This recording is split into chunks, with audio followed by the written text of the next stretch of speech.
Esto es Balance Empresarial con el contador público Óscar Gutiérrez.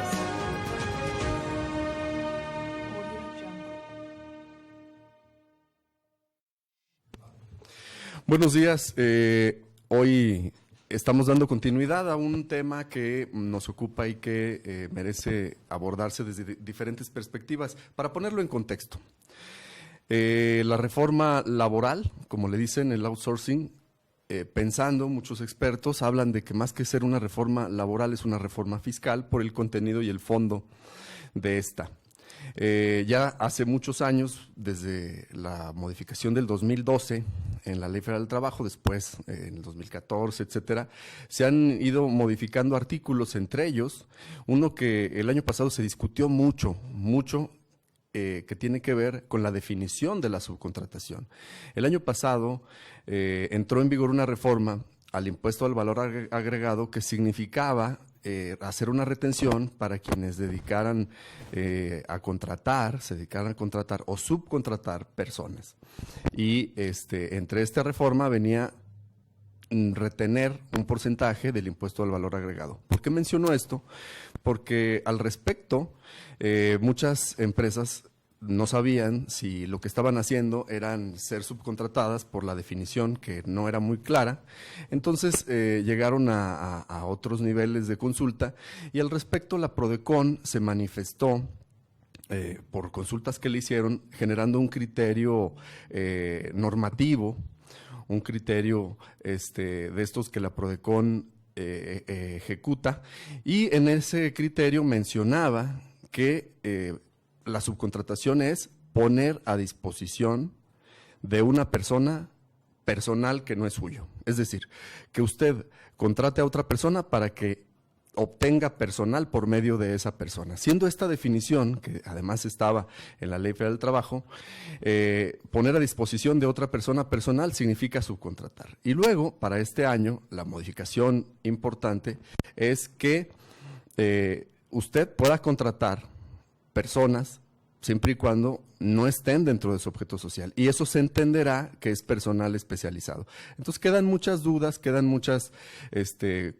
cuestionamientos respecto a si continúa este criterio, si es poner a disposición personal de otra persona, o si le voy a poner un ejemplo, usted contrata a una persona para que venga y le coloque un garrafón de agua, entonces eso significa que usted está subcontratando a la persona, o está obteniendo un servicio, o qué es lo que usted está haciendo.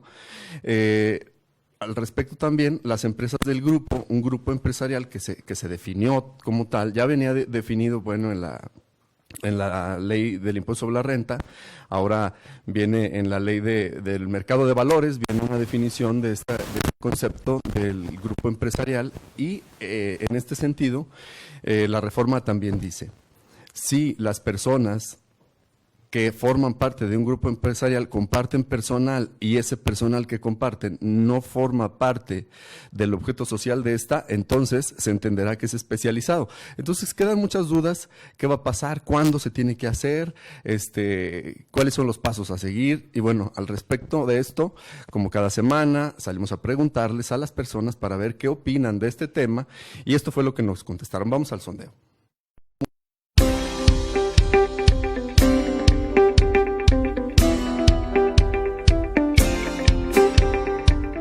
¿Usted cree que con la eliminación de la subcontratación las empresas ofrecerán mejores condiciones de empleo? Yo diría que es lo que deberían, pero no creo que suceda. Pues yo creo que tal vez sí, pero es un tema como un poco complejo, y yo creo que se va a tardar un poco en que las empresas puedan ofrecer mejores oportunidades a los empleados. ¿Y usted conoce la diferencia entre estar contratado o subcontratado? Sí, la diferencia es que cuando estás contratado trabajas para una empresa en específico, y cuando estás subcontratado, la empresa para que le trabajas trabaja para otra empresa. Bueno, a mi punto de vista, estar contratado es estar directamente contratado por un patrón o por una empresa, y subcontratado es cuando estás contratado ya sea temporalmente o por medio de un tercero. ¿Usted cree que se puede estar subcontratado y no directamente en una empresa? Yo diría que no, ya que pues si es subcontratación es porque una empresa está contratando a otra, y si no, pues sería más como freelancer, como persona física, entonces no, creo que no. Yo creo que sí, por lo que te mencionaba hace rato, que a lo mejor un tercero te puede a ti contratar para una empresa, y no estás contratado directamente por el representante legal de esa empresa.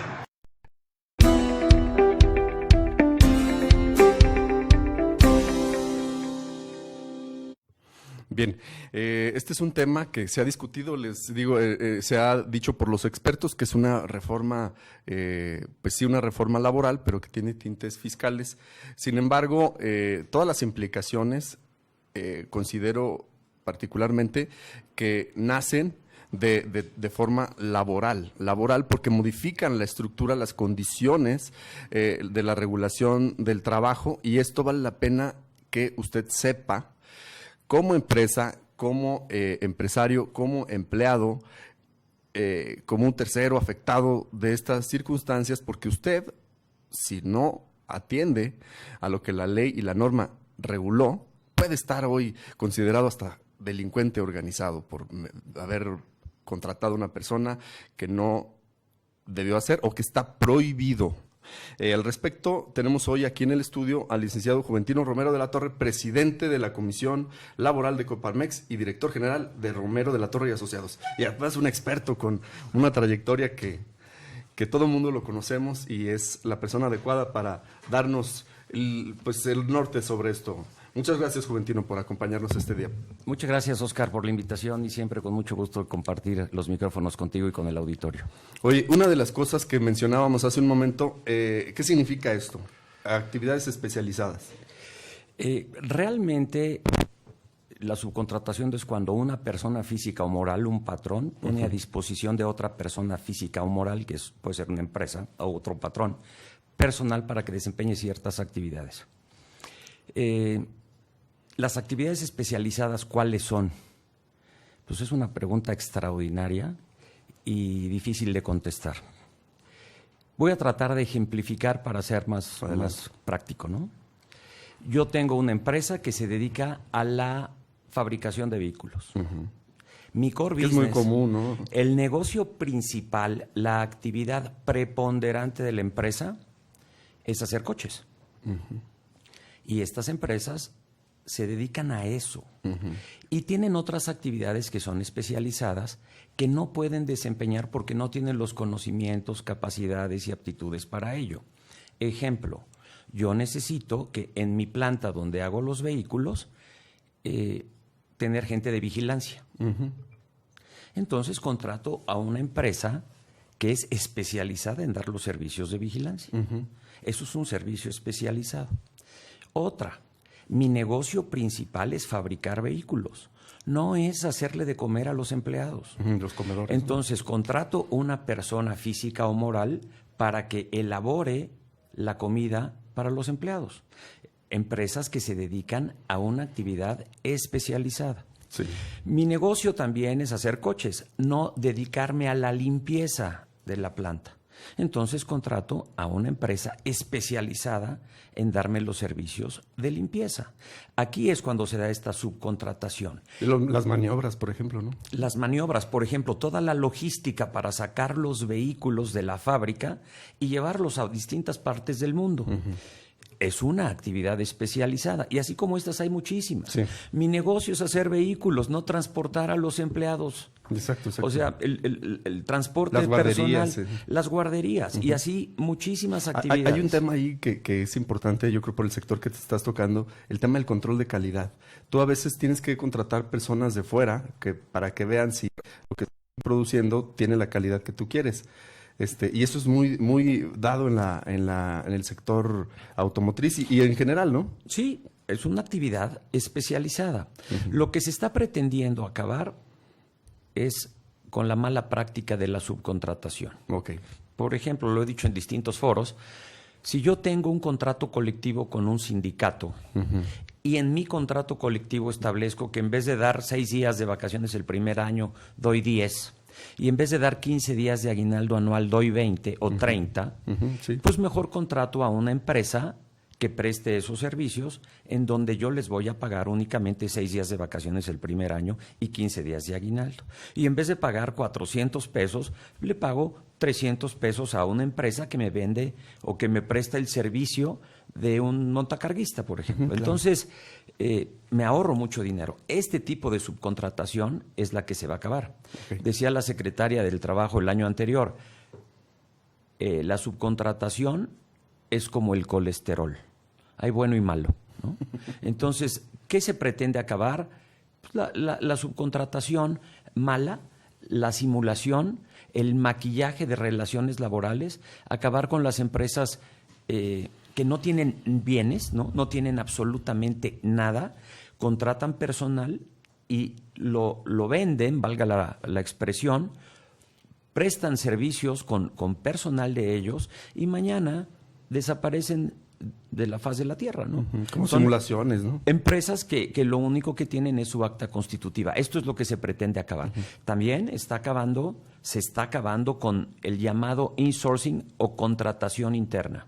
Hay grupos que tienen una actividad preponderante X y tienen también una prestadora de servicios que contrata a los empleados, y esos empleados prácticamente son empleados de la empresa contratante o de la empresa madre, pero teóricamente están contratados con la empresa contratista. Esto es la prestadora de servicios. Y esto se hace por 2 factores primordiales. Uno es evitar el pago de altas utilidades y 2, hacer los pagos de seguridad social en base a cantidades menores. Por ejemplo, una empresa minera tienen un alto grado de riesgo en el seguro social, las empresas constructoras, vidrieras, etcétera, tienen altos grados de riesgo y contratan empresas de prestación de servicios donde el pago de la seguridad social es menor. Sí, ¿y qué opinas de este concepto? Tú hablabas de poner a disposición personal de otra persona, y el año pasado tuvimos esa gran experiencia, de este estudio. Llevamos un año de ventaja, ¿no? Un año de ventaja de estudiar este tema,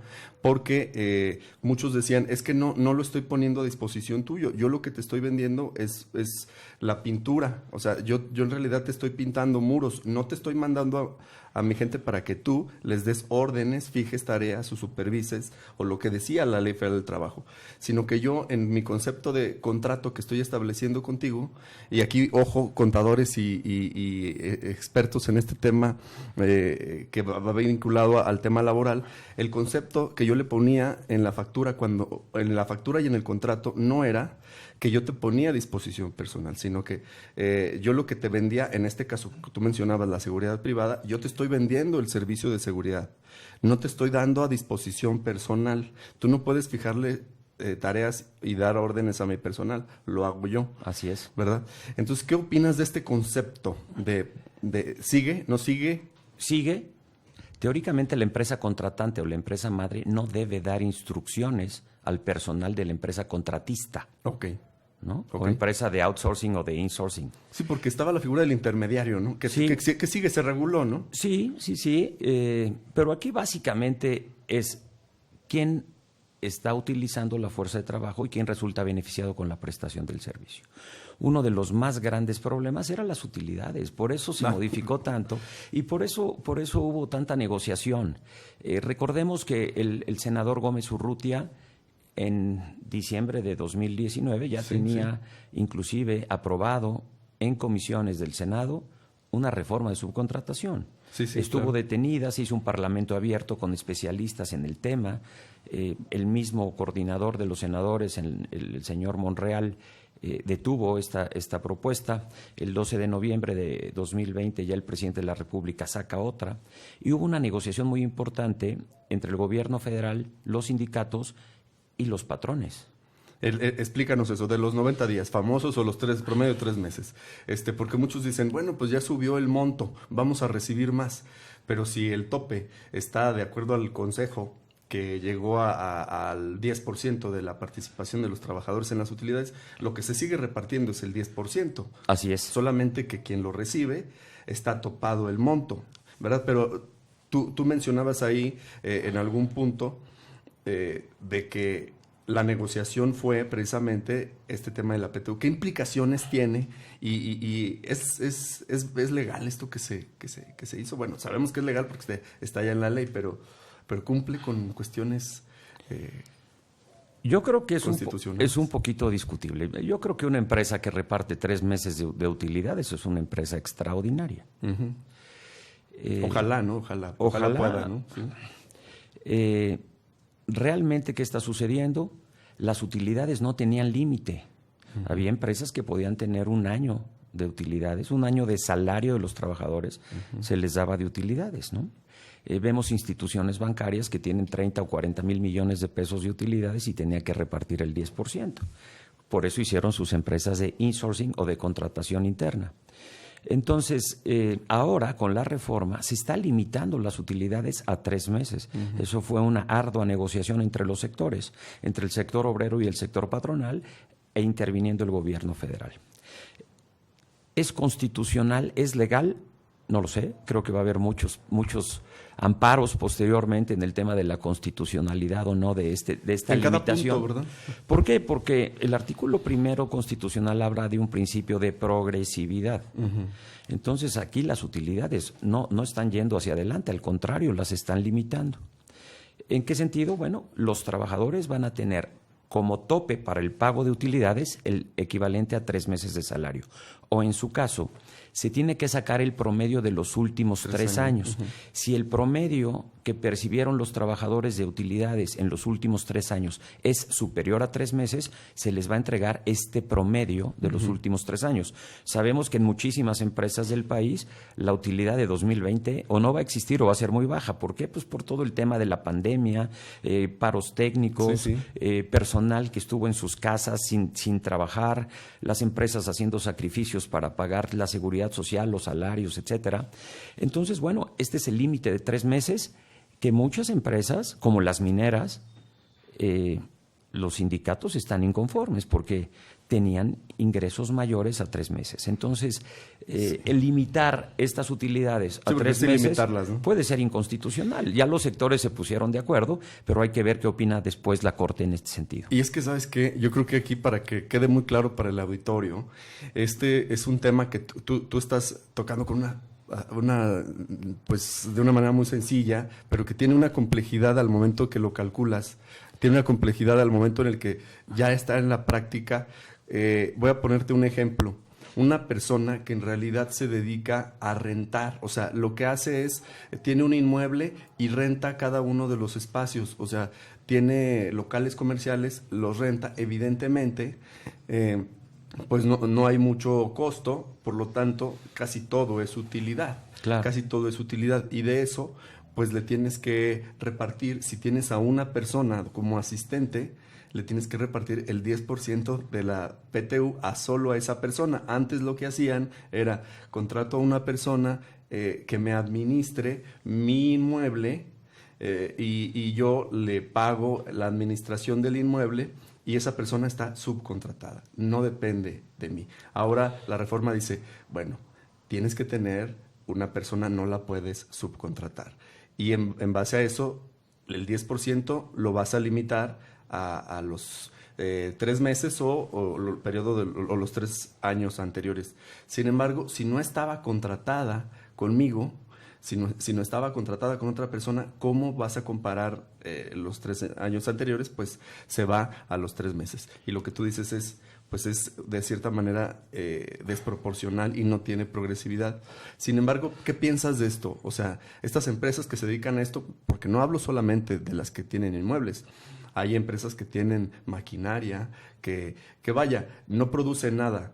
¿Pueden seguir subcontratando? ¿Se considerará especializado esto que contratarán? ¿O qué opinas? Bueno, va a ser la Secretaría de Trabajo la que va a determinar si son trabajos especializados, si son servicios especializados o si son ejecuciones de obras especializadas. Okay. Se va a tener que hacer un registro. La Secretaría de Trabajo, a partir del día siguiente que se publique en el Diario Oficial la reforma, tiene 1 mes para hacer un registro, un padrón de empresas que realicen actividades especializadas, Emitir que presten reglas, ¿no? servicios especializados o ejecuten obras especializadas. A partir de esos 30 días, una vez que se creó este padrón que va a ser público, va a estar en Internet, las empresas tienen 90 días para registrarse. Y si no están registradas, los patrones que contraten empresas que realicen o ejecuten obras especializadas van a incurrir en problemas serios, laborales y fiscales, porque hasta penales, hasta penales, todo lo que paguen de impuesto sobre la renta o lo que tengan, no van a poder deducir el impuesto sobre la renta, ni el IVA que paguen.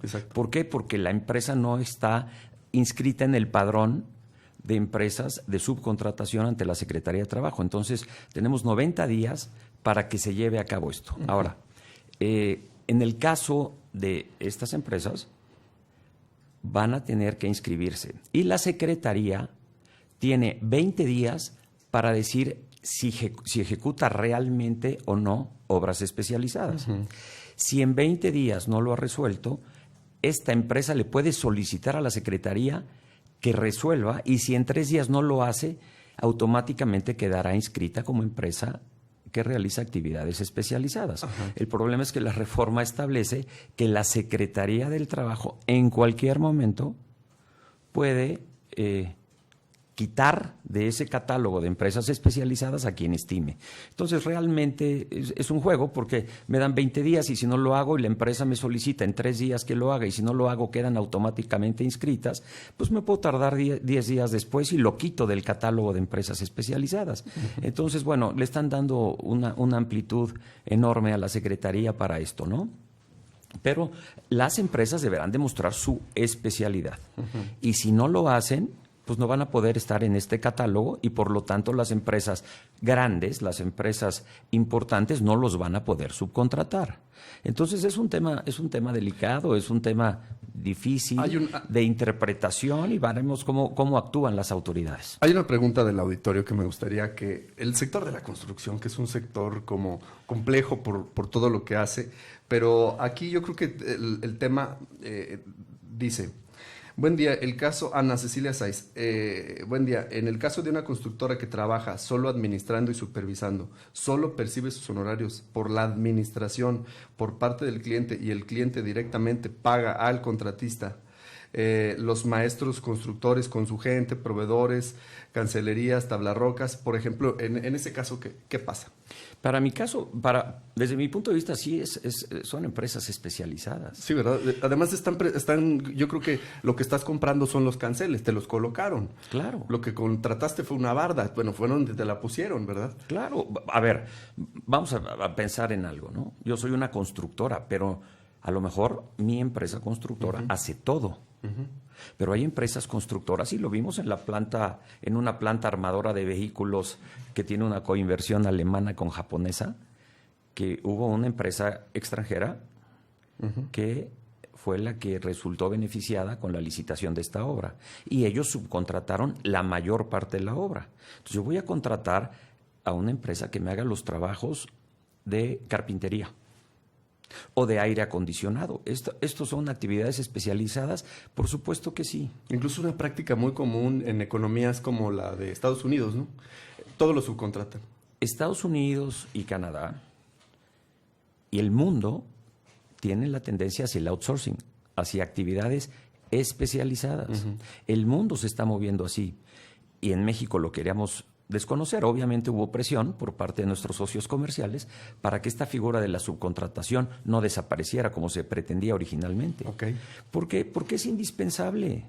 Es indispensable en distintos rubros. Otra de las cosas que te quiero preguntar, acabas de mencionar este tema de la Secretaría del Trabajo y Previsión Social, que adquiere es un actor ahora fundamental, yo creo, una fuerza de decisión en tu proveeduría. Ahora ya la Secretaría va a validar tus proveedores. Es una forma de validación de los proveedores. ¿Es normal esto? Pues es un margen muy amplio que le están dando a la Secretaría, porque ella es la que va a determinar si las actividades que desempeñan esas empresas son o no actividades especializadas. Es como un órgano certificado. Sí, necesitamos ver cuál es el core business, el negocio principal o la actividad preponderante de la empresa. Y si mi actividad preponderante es muy amplia, todos esos servicios que tengo yo registrados en mi objeto social de la empresa, no los puedo subcontratar. No los puedo subcontratar. Entonces, había empresas que tenían... Pero ya les diste un tip, ¿no? Sí, había empresas que tenían un objeto social muy amplio. Sí, ¿Qué van a hacer ahora? Pues se van a reducir. Van a reducir su objeto social y muchas de las actividades que aparecían en ya ahora las van a poder subcontratar. Entonces, claro. bueno, esto tiene que ver mucho con la asesoría que se dé a las empresas desde el punto de vista laboral, fiscal, financiero, administrativo, notarial, ¿no? Contable, etcétera. Entonces, sí, claro, a lo mejor voy a poder seguir subcontratando ciertos servicios, reduciendo mi objeto social. Sí, Entonces, acotándolo, ¿no? Acotándolo. Entonces, bueno, esto va a ser una parte muy interesante y las empresas van a tener que reaccionar ante esta situación. ¿Qué es lo más adecuado? Que realmente los trabajadores laboren para la empresa contratante, que es la que recibe el beneficio de la fuerza de trabajo. Un tema que yo creo que es muy importante que lo aclares, el tema de absorber el personal, porque habla de esto, dice, empresario, también tienes 90 días, ¿no? Sí. Para que el personal que tenías fuera lo absorbas. Ahí habla de una figura muy importante que la Ley Federal del Trabajo, la Ley del Seguro Social, la sustitución patronal. Sí. ¿Qué implica esto? ¿Qué implica reconocerles la antigüedad? Muchos los liquidarán. ¿Qué pasa ahí? Bueno, habría que ver qué va a decidir la empresa contratante, si los va a absorber o no. A lo mejor la empresa... las dos empresas se fusionan o crean otra que va a contratar a los trabajadores de nuevo ingreso. Se puede reconocer la antigüedad sin que haya una sustitución patronal. No voy a ser sustituto patronal tuyo, simple y sencillamente te contrato a ti trabajador y te reconozco la antigüedad que generaste en otra empresa. ¿Qué pasa con las empresas de outsourcing? Las empresas, que hay muchas empresas en el mundo serias de outsourcing. Sí, claro, claro. Entonces, esas empresas tienen sus trabajadores, pero yo, empresa contratante, yo no tengo por qué reconocer una antigüedad de un trabajador que prestó servicios para otra empresa que me daba un servicio. Entonces, esas empresas tendrán que liquidar o negociar una liquidación con sus trabajadores y las empresas contratantes podrán o no reconocer la antigüedad. Si son trabajadores que prestaban servicios en una empresa de contratación interna o insourcing, pues por supuesto que les puedo reconocer la antigüedad. O se les paga su antigüedad y sus prestaciones y yo te contrato como nuevo. Habrá empresas que se van a crear. Sí. Y hay una cosa muy importante, las empresas de nueva creación están exceptuadas del pago de utilidades durante el primer año de funcionamiento. Digo, si hablamos de miles de millones de pesos y me puedo ahorrar utilidades un año, bueno, lo voy a hacer. Entonces habría que ver técnicamente qué va a suceder. Y en este caso, la sustitución patronal está regulada por el artículo 41 de la Ley Federal del Trabajo. Y se está adicionando un párrafo en el sentido de que se tiene que hacer esta transferencia de trabajadores de la empresa contratista a la contratante en un periodo de 90 días. Las empresas tienen 90 días para hacer esta transferencia. Por tesis de la Corte, se había determinado que cuando se hiciera esta sustitución patronal, se tendrían que transferir los activos también. En este caso hay el tema de los activos. Claro, hay una excepción importante que si estos trabajadores se transfieren de una empresa contratista a una empresa contratante en el periodo de 90 días, no tiene que haber transferencia de activos. Ahora, también debemos considerar que hay empresas contratistas o empresas de insourcing o de outsourcing que realmente no tienen activos, son empresas que fueron creadas ex profeso para manejar relaciones laborales, pero los activos importantes en la mayor parte de los casos los tienen las empresas contratantes, no las contratistas, ¿no? Entonces, sí, se modifica el artículo 41, tiene que haber esta transferencia de trabajadores, ya sea que se les reconozca o no la antigüedad, se les contrate como de nuevo ingreso, pero lo tienen que hacer en un periodo máximo de 90 días. Ok. Aquí hay un tema de, bueno, Salvador Jiménez Padilla, muchas gracias por los saludos. Enrique Giles, saludos. Charlie Castillo, un excelente programa. solo como comentario, ya invitaron a un representante patronal, sería bueno un representante obrero, son perspectivas diferentes. Pues sí, de hecho sí son perspectivas diferentes y yo creo que ahora el tema ha adquirido mayor relevancia porque ha cargado la balanza hacia esa parte, aunque no era el objetivo de la reforma. Recuerden, el objetivo era una cuestión fiscal, era un carácter recaudatorio, o sea, lo que se buscaba era recaudar por esta vía, porque sabemos que los ingresos federales pues están hacia la baja. Alejandro Peña, buenos días. Mario de la Rosa, buenos días. Marilú García, Julio César Campos Betancourt, Miguel Jiménez Puga, buenos días, Juventino, te saluda Miguel Jiménez Puga. Saludos. David Pérez Calleja, las tercerías son indispensables para el momento de la generación y desarrollo de empresas, alimentos, transportes, completamente de acuerdo. Sergio Viveros, Juan Gutenorio, Alex Quirós, Johnny Medina, saludos a ambos. Mario Alberto Vázquez, buenos días. Ana Cecilia Sáiz, buenos días. Abel Robles, un tema interesante, manejo el tema. Eli Reyes Bermot, buenos días. Adolfo Torres, buenos días. Carlos Botello, buenos días. Daniel Sandoval, buenos días. Saúl Favela, excelente explicación por parte de Juventino, excelente programa. Ernesto Velázquez, Olvera, Eli Reyes, saludos. Y bueno, a todos los que nos están escuchando, buenos días. Y para concluir en 30 segundos, esta reforma es una reforma laboral, es una reforma fiscal. ¿Qué es? Yo creo que es una reforma laboral. Yo creo que independientemente que yo sea parte del sector patronal o sea presidente de la Comisión Laboral de Coparmex, los trabajadores no los podemos descuidar. Si no hay trabajadores, no hay empresa. Claro. Y la gente tiene que trabajar y tener mejores prestaciones y mejores salarios y vivir mejor. No podemos seguir como se ha pretendido últimamente. Incluso el gobierno federal, esta reforma, la ampliaron a la Ley Federal de Trabajadores al Servicio del Estado, los burócratas federales. Sí.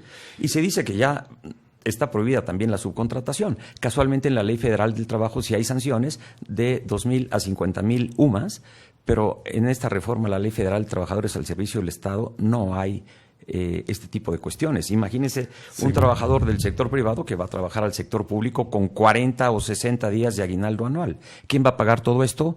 Pues los que pagamos impuestos, ¿no? Exacto. Y ya nada más porque eres, a lo mejor no mencionaste esta parte, que el sector patronal en el que tú representas en este momento es quien pugnó por el aumento del salario. Fue el sector patronal el que lo hizo y es el sector patronal el que lo está defendiendo y manteniendo para que siga la alza. Ese es un comentario que debo hacerlo porque es una propuesta del sector patronal y mucho de lo que hay en la reforma para defender la parte patronal ha sido el sector patronal. Así es. ¿Verdad? Así es, el sector patronal ha pugnado por los incrementos a los salarios mínimos desde hace 5 años. Exactamente. Entonces, no se lo pierda. Si tiene dudas, comentarios, escríbanos en la página. Muchas gracias, Juventino, por tu tiempo. Gracias a ti, se Oscar. nos va muy rápido el día. Y no se los olvide, si quiere ver el programa, lo puede ver en nuestras redes sociales que aparecen aquí abajo. Buenos días y nos vemos. Hasta luego, buenos días. Buenos días. Gracias.